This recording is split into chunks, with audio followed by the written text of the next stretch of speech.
Hey, thanks for joining us on this Friday afternoon. TGIF, everyone. I am so glad that it's Friday, but before we get to the weekend, and yes, we do have some pretty active weather this weekend, specifically for Chicago, we are going to talk about the storms today first. It's a little bit of everything today. All right, it's still hot. Yes, millions are still under heat alerts, and that doesn't just go for today, tomorrow, into the weekend. No, that goes all the way into the early portion of next week. Most of those heat alerts are issued until next Tuesday. We also have a Kansas City tornado risk. On top of the flooding risk that they had early this morning, we have another flooding risk and an elevated tornado risk on top of that. It was recently upgraded from a level 1 to a level 2 tornado risk.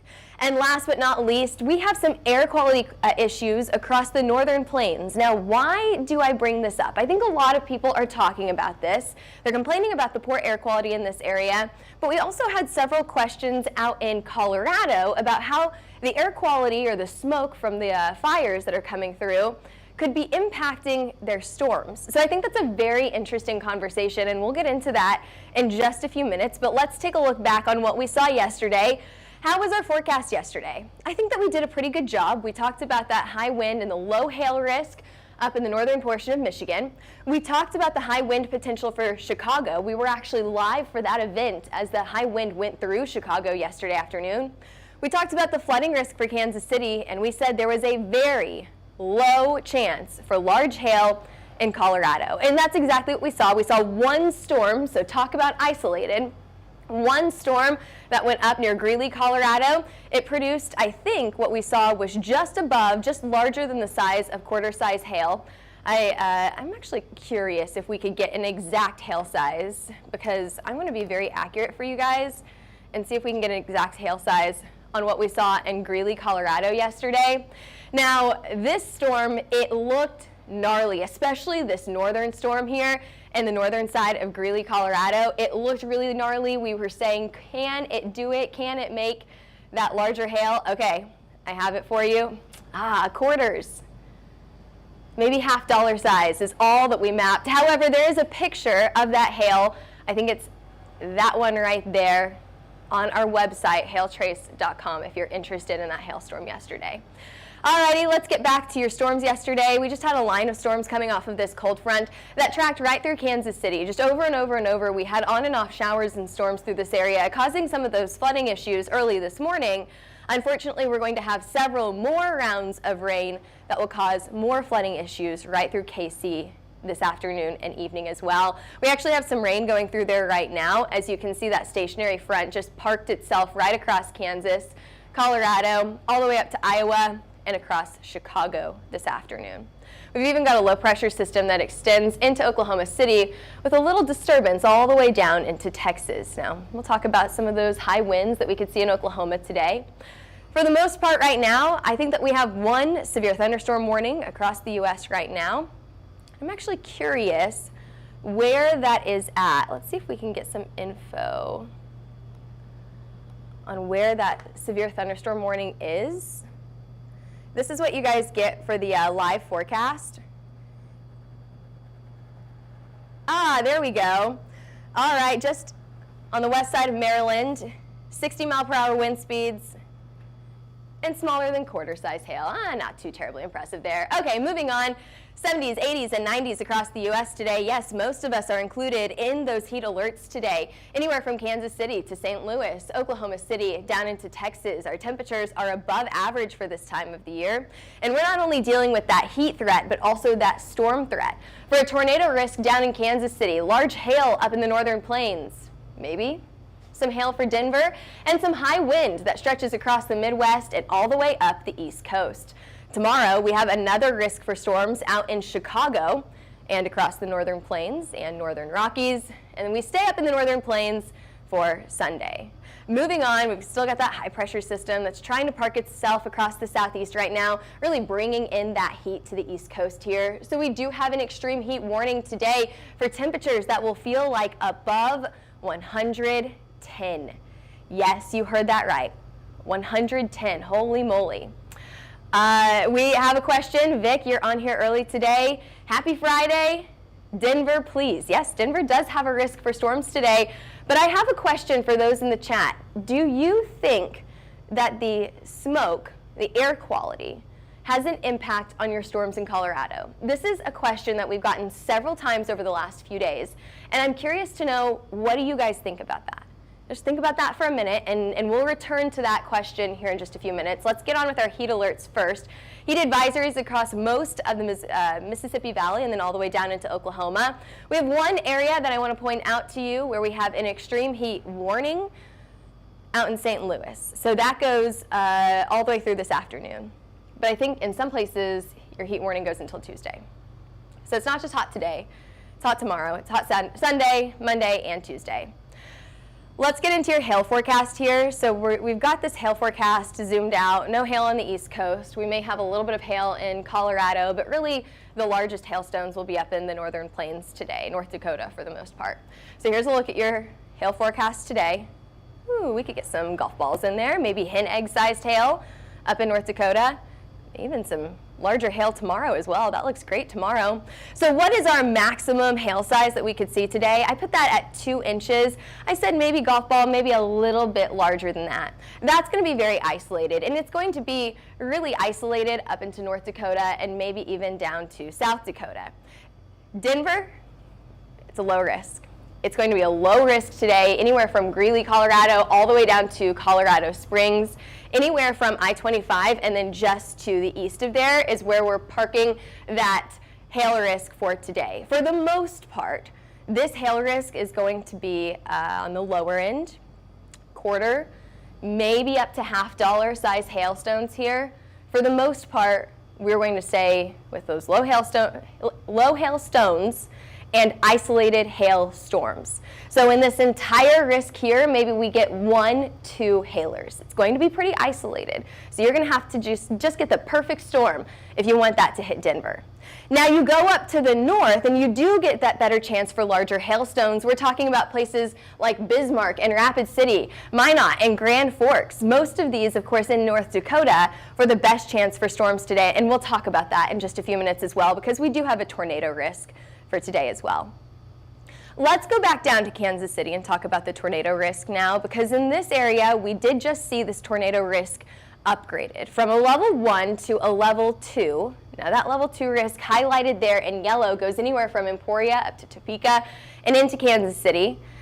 After rounds and rounds of heavy rain, you're going to put a tornado risk on top of that. Yeah, you guys have to stay weather aware today, whether you're on the roads watching for that flooding or you're inside your house watching for those warnings. You have to make sure that you have multiple ways to get weather notifications, whether it's those flood alerts or those tornado warnings. Now we go up to the north and we're talking about North Dakota now. Maybe, are we going to get all the way up there? All right, graphics, what are we doing here? Let's see if we can get all the way up there now. Here, you guys are going to watch me do this on the fly. Aha, there we go. All righty. Level 1 risk for an isolated tornado or 2. We're not talking about a total outbreak here from Grand Forks all the way down to Fargo, North Dakota. Moving on to that wind risk now. That wind risk stretches across the northern plains and across a good portion of the Midwest. We got Springfield, Columbus, and even New York City included in those high winds today. What we're talking about here is we're talking about storms going up, giving us a ton of rain, and as they fall apart, they're going to produce some strong wind gusts. At times, especially if you've gotten rain over the last few days, you could see those trees falling over or maybe even power lines causing an issue as well. So just keep that in mind today. It's going to be a pretty isolated risk for most of us, maybe a little bit more intense up in North Dakota today. So let's talk timeline. Where are you guys watching from today? I know that we've got a few out in Colorado. Where are other people watching from? Kansas City? You definitely have to watch the weather if you're in Kansas City today. Chicago? Yeah, you guys are going to get hit tomorrow. Let's start out in Denver. So here we go. We've got storms forming later on in the afternoon. So yesterday I told you 1 to 2 o'clock in the afternoon. It's a little bit later today. Storms will form right along I-25 and then track to the east. So a very similar setup to what we had yesterday. You're going to get very isolated severe storms in here. Just like what this radar shows right here, there's like one strong storm in this entire area. Then these will continue to track to the east as we head into the late evening hours. By about sundown, that's whenever your severe risk goes down. We've got some people on here from Minnesota. We've got some Arlington, Texas as well. Texas, you guys had storms yesterday, but I think that you're in the clear for today. And then Minnesota as well, you guys will see storms, but they may be, you guys may see storms, but they'll be non-severe. Kansas City, let's go up to Kansas City next because I want to get into that Kansas City risk here. Alrighty, you guys see me clicking the button. You see it.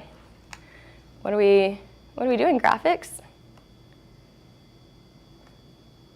There we go. All right, I know it's a Friday. Everyone's just kind of waking up today.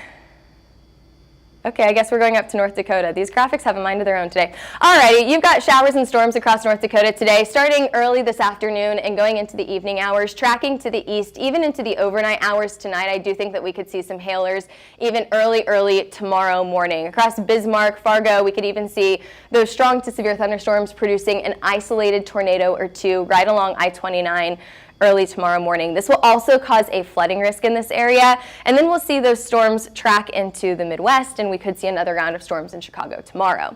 Now let's move down to Kansas City, and what you see right here really tells a good portion of the story for Kansas City today. It's wet. It is potentially, it's rainy, right? It's wet, it's rainy. That potential for flooding is absolutely there today. You probably woke up this morning and your grass was all muddy, and you may have a little bit of ponding in front of that road, that part in your neighborhood that always tends to flood. That's what we're talking about right now. But you have more rain coming your way, and with that you can see a potential of an isolated tornado or two. Really with that bullseye anywhere from Emporia all the way up to Topeka and into Kansas City. Right in this area is where we're watching for the strongest storms today, producing an isolated tornado or two. That'll continue through the afternoon and evening hours tonight, so even right around sundown, I want you to keep an eye on those storms and have multiple ways to get your weather alerts. By tomorrow morning, thankfully, you have dried out a little bit. Tomorrow morning, you should be able to get out the door with all of that rain coming down on you once again. We even have people on here coming in from Seattle. Thanks for joining us out in Seattle today. Your weather is much nicer than a lot of our weather. Temperatures are so much calmer, or so much more comfortable out there. We've got some people watching from central Missouri.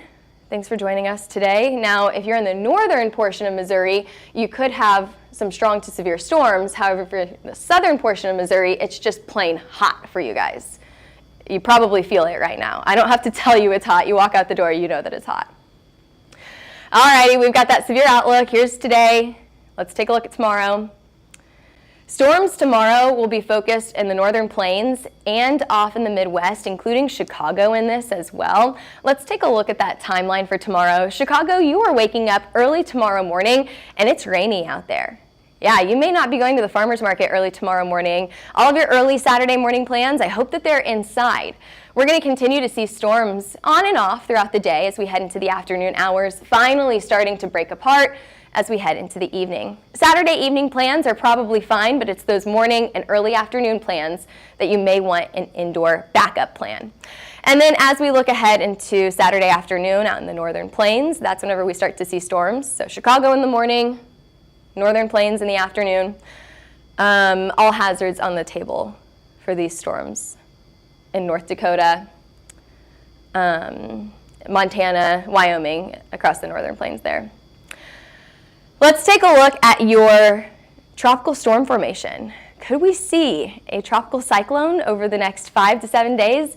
It's looking very unlikely. The National Hurricane Center giving us a 10% risk. Yes, 1 out of 10, 10% risk for storms or a tropical cyclone formation across the southern Gulf here, or the southern portion of the U.S., northern Gulf Coast right here.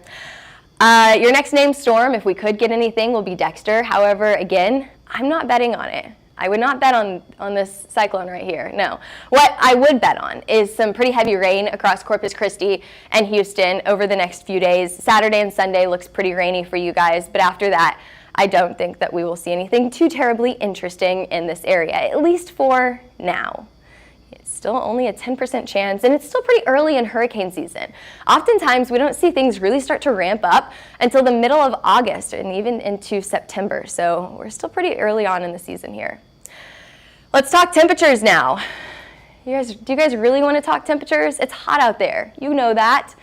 It's warm, it's above average, it's staying above average, not only today, but also into early next week. Look at this, on Monday, most of the U.S. have temperatures hotter than normal for this time of the year. We're talking 80s, 90s, triple digits, but then you factor in the humidity and it feels 5 to 10 degrees even hotter than that. Overnight lows is also going to be a big factor in our heat the next few days. Overnight lows, we don't get a break. If your overnight low is 78, your AC is working 24/7. Your AC doesn't get a break at all. You don't get a break from that heat either. Whew, triple digits on Monday. Oh my goodness. Are you guys ready to sweat? All next week it's going to be hot. When do we finally get some relief? Models are trending towards early August to have some of those cooler temperatures creep back into the U.S. Finally, it looks below average for this time of the year up in Minneapolis, Chicago, and all across the Northeast. Meanwhile, the southern side of the U.S. still stays pretty hot, but at least we have those showers and storms every now and then. Again, this is the later portion of July into the early portion of August. I do think that we'll start to see a pattern change. It won't be as hot for some of us. And there's your forecast today. Did we get all of our questions answered? John is saying yes. John produced for us today. He did a great job. Well, thanks for joining us today. Again, I'm meteorologist Taylor Cox. We do a forecast every single weekday and occasionally on the weekends. So if you have questions, even as we head into the weekend about the forecast, DM us, comment on this post. We're pretty good about getting back and answering those questions. Vic is saying be safe in Kansas if it's flooded. Be safe in Kansas. Awesome. Thanks, Vic. You guys know the drill here. Turn around, don't drown. When in doubt, take another route. I hope these silly rhymes get stuck in your head, and I hope that it saves you from a potential problem later on. In the meantime, follow us for all of your weather updates. We post weather updates, not only graphics, but we also post pictures and videos of what's happening out there. We're on Twitter, Facebook, Instagram, YouTube, and TikTok. And give us a call if you have any weather questions for our hail, wind, or tornado maps. Our meteorologists work around the clock, literally 24/7, to map those storms for you. You can also email us at info@hailtrace.com or head over to our website, hailtrace.com, for more information. All right, thanks for joining us today. We'll see you back here, same time, same place on Monday.